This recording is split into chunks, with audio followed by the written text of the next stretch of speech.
अगर आप ITI pass कर चुके हो तो ये वीडियो बिल्कुल आपके लिए है। वीडियो को बिल्कुल स्किप मत करना, क्योंकि आईओसीएल ने आईटीआई वालों के लिए जबरदस्त अप्रेंटिस वैकेंसी निकाली है और ये मौका आपको नौकरी और स्टाइपेंड दोनों दिला सकती है। तो वीडियो में बने रहिए। दोस्तों, मैं प्रिंस जायसवाल आपके government jobs by Prince channel में स्वागत करता हूं और आज इस वीडियो में मैं आपको बताऊंगा आईओसीएल अप्रेंटिस के बारे में पूरी जानकारी। कौन कौन से ट्रेड के आईटीआई वाले अप्लाई कर सकते हैं, कितनी सैलरी मिलेगी, कितनी स्टाइपेंड मिलेगा और अप्लाई करने का एग्जैक्ट प्रोसेस क्या है। ठीक है, और नोटिफिकेशन में भी बताऊंगा कि कितनी आपको क्या डॉक्यूमेंट लगेंगे, क्या नहीं लगेंगे, सारी रिक्वायरमेंट के बारे में आपको बताने वाला हूं। तो चलिए बने रहिएगा मेरे साथ। चलिए स्टार्ट करते हैं। तो अगर हम बात करें आईयूएससीएल, ये देखिए नॉर्थन रीजन के लिए अप्रेंटिस है, पास वालों के लिए अप्रेंटिस है जो आईटीआई क्वालिफाइंग कर चुके हैं, जिन जो अभी अभी आईटीआई पास किए हैं या उसके पहले किए हैं, दी अप्रेंटिस उन्हीं के लिए है। और अगर हम बात करें इसके क्राइटेरिया के बारे में, सभी क्राइटेरियाज के बारे में, तो अगर हम इसके सभी क्राइटेरियाज के बारे में बात करें तो ये टोटल पोस्ट है, टोटल पोस्ट 100 है। अब कुछ लोग मेरे भाई सोचेंगे अरे यार 100 पोस्ट है, 100 पोस्ट में क्या होगा। तो भाई जब तक तुम कोई फॉर्म भरोगे नहीं ना, तब तक तुमको अपने अंदर की वीकनेस पता नहीं चलेगी कि भाई तुम फॉर्म नहीं भरे हो। अब पता चला कि भाई सिलेक्शन तो भाई 75 में 80 में होने लगा, तुमको तुम्हारा 85 हुई, तुमको लगा 90-95 लेगा। भाई ऐसा नहीं है भाई, जब तक तुम फॉर्म नहीं भरोगे, अपने अंदर कॉन्फिडेंस नहीं लाओगे, फॉर्म भरने का खुद का एक जुनून पैदा नहीं करोगे, तब तक कुछ नहीं होने वाला भाई। आईओसीएल, भेल, सेल, गेल, एचपीसीएल, ये सब महारत्न कंपनी है जो कि बहुत कम वैकेंसी निकालती है और बहुत ही एग्जैक्ट वैकेंसी निकालती है। तो ये मौका कभी भी आप ना छोड़ो, ठीक है ना। तो बता चुका हूँ stipend as per apprentice rule, यानी स्टीपेंड आपको जनरली मिलता है 7,000 से 10,000 के समथिंग मिलता है, 10,000 की, क्योंकि ज़्यादातर अप्रेंटिस में इतना ही है, उससे ज़्यादा नहीं होता है। ठीक है। एप्लीकेशन मोड है, ये सिर्फ ऑनलाइन मोड है, सिर्फ ऑनलाइन मोड है, ऑफलाइन नहीं है। या तो आप एक चीज़ और कर सकते हैं कि अभी मैं बता दूंगा कि आप कौन से लिंक से अप्लाई करेंगे, वो लिंक मैं आपको दे दूंगा डिस्क्रिप्शन में, तो आप लोग उस लिंक पे जाके अपना अप्लाई कर सकते हैं। बट आप लोग नहीं, मतलब ऑनलाइन वाले भैया को या ऑनलाइन शॉप में जाके आप लोग फॉर्म भरवा लीजिएगा, क्योंकि अपने से भरने में थोड़ा दिक्कत रहता है। ठीक है ना, गलत कुछ हो सकता है। ठीक है फ्रेंड्स। और अगर हम बात करें इसके स्टार्टिंग डेट हम बता चुके हैं 12/9/2025 से 11/10/2025 तक। हम बात करें all categories fees, application fees, portal fees क्या है, तो बिल्कुल जीरो, क्योंकि आपका एक भी रुपए नहीं लगने वाला है। सारे कैटेगरीज के लिए ये फ्री है। तो फॉर्म भरने में कोई वो मत करे कि मैं नहीं भरूंगा, मेरा हो नहीं पाएगा, वो सब बात की बात है यार। पहले आप फॉर्म भरो, इसके बाद, ठीक है ना। और मिनिमम एज कितनी होनी चाहिए, 18, और मैक्सिमम एज कितनी होनी चाहिए, 24। अगर आप 18 से कम है तो जैसे किसी किसी का रहता है ना, 2007 वाले कहीं कहीं भर सकते हैं, मैं आपको नोटिफिकेशन बताता हूँ। चलिए, और मैक्सिमम एज 24 है, तो यही है क्राइटेरिया इसके एज का। अगर हम बात करें इसके सिलेक्शन प्रोसेस के बारे में, और अगर हम बात करें इसके सिलेक्शन प्रोसेस के बारे में, तो इसका सिलेक्शन कैसे होने वाला है। तो सबसे पहले आपको एनएपीएस एक वेबसाइट है अप्रेंटिसशिप वालों के लिए, एक वेबसाइट है, उसमें जाके सबसे पहले आपको अपना रजिस्ट्रेशन कर लेना है। उसके बाद वहां आपको एक एनएपीएस नंबर मिलेगा, एनएपीएस का एक नंबर रहता है। उस नंबर को आपको इस पोर्टल में अप्लाई, मतलब सॉरी, इस अप्रेंटिसशिप के लिए, इस जो इसकी वो है मांग है, उसमें आपको डालना पड़ेगा, क्योंकि ये एनएपीएस का नंबर हर एक जो कंपनी होती है या अप्रेंटिस में होता है डालना पड़ता है, सिवाय रेलवे की किसी किसी अप्रेंटिस में। ठीक है ना।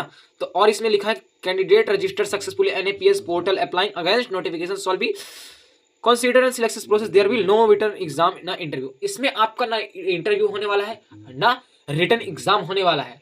ओनली ये मेरिट बेस पे ये जो अप्रेंटिस है बताया गया है, इस पे मेरिट बेस पे अप्रेंटिस बताया गया है कि ये मेरिट बेस पे होगा। आपका एक अच्छा खासा मेरिट बनेगा, उस पर कट ऑफ जो होगा उस बेस पे आपको ये जो अप्रेंटिस है वो मिलेगा। ठीक है।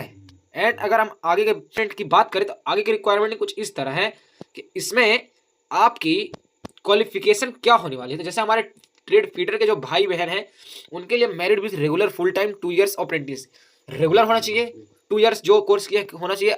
एलसीवीटी या एससीवीटी कोई भी हो, नो ही दिक्कत है। एलसीवीटी या एससीवीटी है वो, कोई भी दिक्कत नहीं है। ठीक है ना। और अगर ट्रेड अप्रेंटिस इलेक्ट्रीशियन वाले, यानी इलेक्ट्रीशियन से जो आईटीआई किए हैं, उनका भी यही क्राइटेरिया है, matric with regular full time 2 years ITI course NCVT SCVT. ठीक है। और ट्रेड अप्रेंटिस की बात करें, और अगर बात करें इलेक्ट्रॉनिक मैकेनिक्स की बात करें तो इसका भी कुछ वही है, सेम टू सेम सबका गाइज ऐसे ही है। तो आप लोग देख लीजिएगा, मैं आपको दे दूंगा और उसमें नोटिफिकेशन भी सबका देखिए ऐसे ही है, ठीक है। और अगर इसकी टोटल पोस्ट की बात करें, टोटल पोस्ट हम बता चुके हैं 100 पोस्ट है, जो कि थोड़ा सा कम है, बट आप लोग भरिएगा फॉर्म, ठीक है।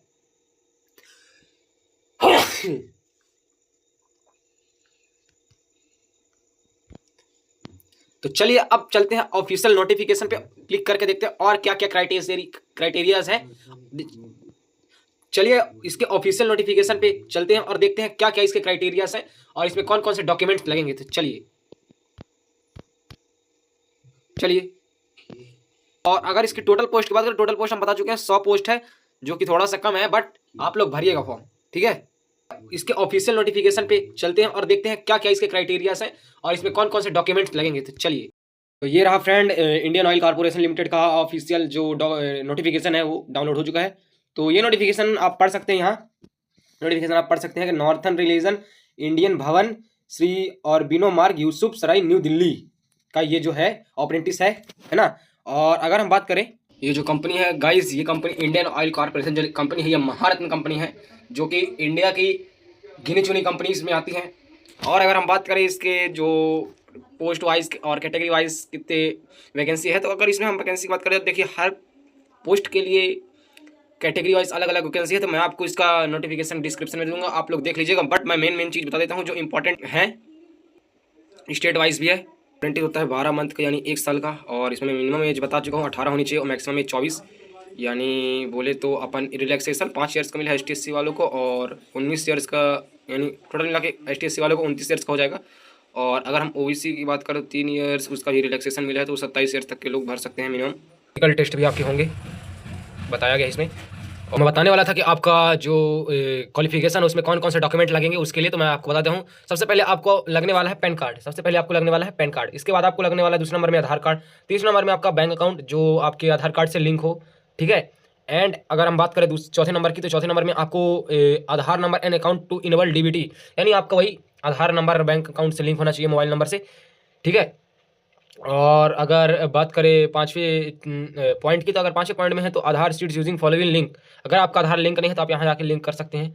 And candidate should be check the their bank account enable to benefits, यानी ये अगर आप अपने मोबाइल नंबर को अपने आधार कार्ड से लिंक नहीं कराए होंगे तो जो उसकी तरफ से 1500 का एक DBT मिलता है, मतलब ऐसे DBT CBT उसको बोलते हैं, कुछ ऐसे कुछ करके एक चीज़ मिलता है, तो वो आपको नहीं मिलेगा अगर आप नहीं कराए होंगे लिंक। तो अगर कराए होंगे तो आपको 1500 रुपये का वो लाभ जरूर मिलेगा, ठीक है। तो गाइस अगर आपको वीडियो थोड़ी भी अच्छी लगी हो तो वीडियो को लाइक एंड सब्सक्राइब जरूर कर दीजिएगा, क्योंकि आपके एक लाइक और एक सब्सक्राइब से हमें बहुत मोटिवेशन मिलता है। तो आप लोग जरूर लाइक और सब्सक्राइब करिएगा और कमेंट बताइएगा अगर आपको कोई भी प्रॉब्लम होती है तो, ठीक है गाइस। जय हिंद, जय भारत।